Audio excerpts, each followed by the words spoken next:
Assalamualaikum warahmatullahi wabarakatuh. Perkenalkan, nama saya Nina Septiana dari Manajemen 20A. Di sini saya akan menjelaskan sedikit mengenai efisiensi pasar. Beberapa ahli menjelaskan atau mendefinisikan mengenai pengertian efisiensi pasar. Salah satunya menurut Van der Leeuwen, efisiensi pasar adalah pasar di mana harga semua efek yang diperdagangkan telah mencerminkan semua informasi yang tersedia. Sedangkan menurut West, efisiensi pasar dibedakan berdasarkan efisiensi pasar secara operasional atau secara internal, dan pasar modal yang efisiensi dalam penetapan harga atau secara eksternal. Di mana pasar yang efisiensi operasinya ini, para investor dapat memperoleh jasa transaksi yang mencerminkan biaya nyata yang berhubungan dengan meningkatkan jasa-jasa tersebut. Dan pasar modal yang efisien dalam penetapan harga atau secara eksternal ini mengacu pada pasar di mana harga-harga pada segala waktu sepenuhnya mencerminkan semua informasi yang tersedia yang sesuai dengan penilaian efek. Lalu ada karakteristik dari efisiensi pasar.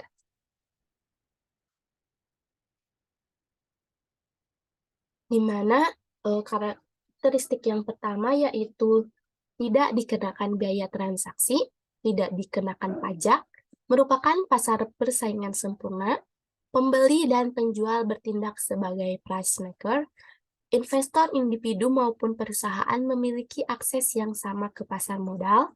Segala informasi pasar modal tersedia untuk semua pelaku pasar dan memiliki penghargaan yang sama. Dan yang terakhir, tidak ada biaya yang berkaitan dengan financial distress. Lalu ada syarat pasar ini efisien. Menurut Fahmi dan Hadi,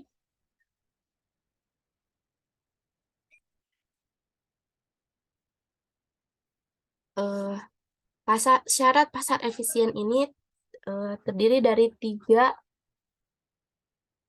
syarat. Yang pertama yaitu disclosure, pasar dalam keadaan seimbang dan kondisi pasar berlangsung secara bebas, di mana disclosure ini adalah berbagai informasi dan perkiraan yang dideskripsikan secara akurat dalam harga-harga pasar tersebut, di mana berbagai pihak mengetahui penyebab naik turunnya harga dari berbagai perolehan informasi, baik dari sisi analisis fundamental maupun teknikal.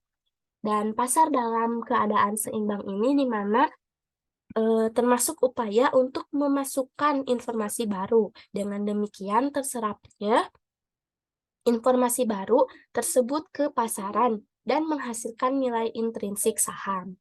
Dan kondisi pasar berlangsung secara bebas ini di mana tidak ada seorang pun yang bisa mempengaruhi kondisi harga di pasar. Berbagai pihak memperoleh informasi yang sama dan tidak ada saling interferensi. Lalu ada bentuk pasar efisien. Pertama, efisiensi bentuk lemah, efisiensi bentuk setengah kuat, dan efisiensi bentuk kuat. Di mana efisiensi pasar bentuk lemah ini menunjukkan bahwa harga dapat mendeskripsikan semua informasi yang tercatat dalam historical harga masa lalu. Dengan demikian, investor tidak dapat memperoleh tingkat keuntungan yang lebih tinggi dari keadaan normal secara konsisten dengan menggunakan informasi harga di masa lalu. Yang kedua yaitu efisiensi bentuk setengah kuat, di mana tidak hanya mencerminkan harga di masa lalu, tetapi juga informasi yang dipublikasikan. Akibatnya, dalam keadaan ini, investor tidak dapat memperoleh keuntungan di atas normal secara konsisten dengan memanfaatkan informasi publik. Dan yang ketiga yaitu efisiensi bentuk kuat atau strong form efficiency, dapat dicapai jika harga tidak hanya mencerminkan informasi harga di waktu lalu dan informasi yang dipublikasikan, tetapi juga informasi yang dapat diperoleh dari analisis fundamental tentang perusahaan dan perekonomian secara informasi. Lain waktu tidak atau belum dipublikasikan. Dengan demikian, harga efek menjadi sangat wajar, sehingga tidak ada investor yang mampu memperoleh perkiraan yang lebih baik mengenai harga saham secara konsisten. Lalu ada anomali pasar. Anomali pasar ini ada berdasarkan peristiwa, musiman, perusahaan, dan akuntansi. Anomali berdasarkan peristiwa ini yang pertama ada analis recommendation, yaitu semakin banyak analis merekomendasikan untuk membeli suatu saham, maka semakin tinggi peluang harga akan turun. Yang kedua ada insider trading, di mana semakin banyak saham yang dibeli oleh insider trading, maka semakin tinggi kemungkinan harga akan naik. Yang ketiga ada listing, yaitu harga efek cenderung naik ketika setelah perusahaan mengumumkan akan melakukan pencatatan saham di bursa efek. Dan yang keempat ada value line rating change, yaitu harga efek akan terus naik setelah value line menempatkan rating perusahaan pada urutan tinggi. Selanjutnya ada anomali musiman, yaitu terdiri dari Januari, di mana harga efek cenderung naik pada bulan Januari, khususnya di hari-hari pertama. Yang kedua ada weekend, yaitu harga efek cenderung naik pada hari Jumat dan turun pada hari Senin.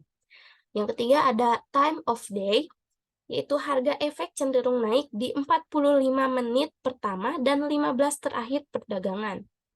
Yang keempat ada end of month, yaitu harga efek cenderung naik di hari-hari akhir tiap bulan.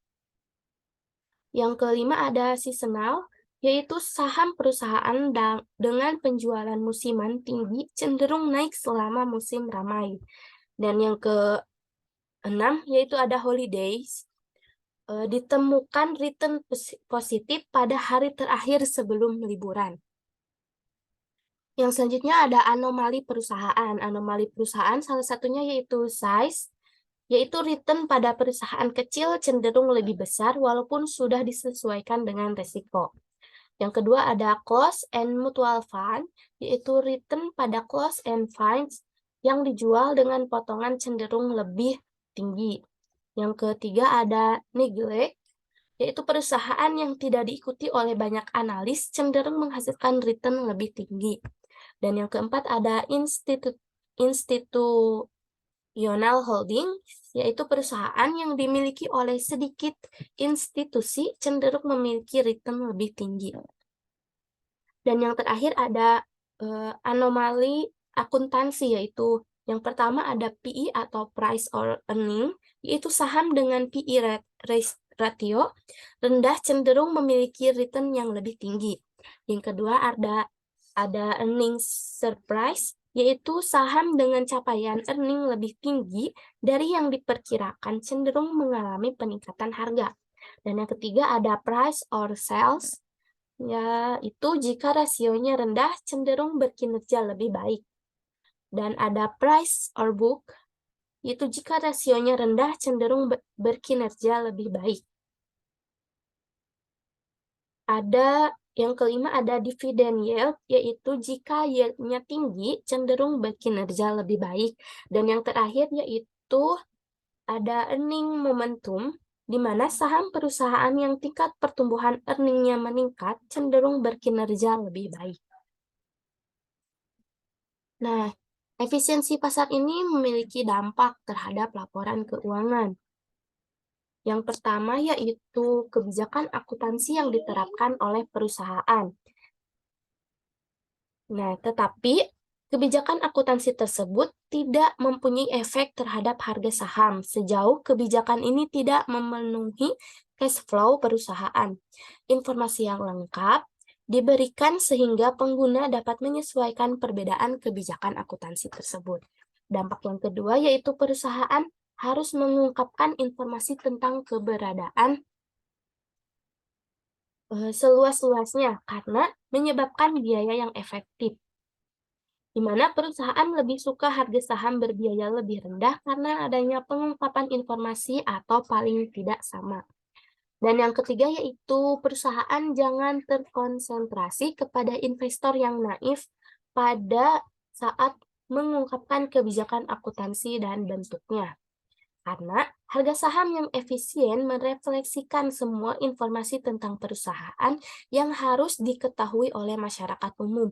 Akhirnya, efisiensi pasar saham mengakibatkan banyak pihak yang berkepentingan terhadap pengungkapan informasi perusahaan, tidak hanya laporan keuangan, sehingga auditor berpacu dengan pihak lain untuk mendapatkan sumber informasi dari perusahaan untuk harga pasar saham. Nah, itu saja yang mungkin yang dapat saya sampaikan mengenai efisiensi pasar. Kurang lebihnya mohon dimaafkan. Terima kasih atas perhatiannya. Wassalamualaikum warahmatullahi wabarakatuh.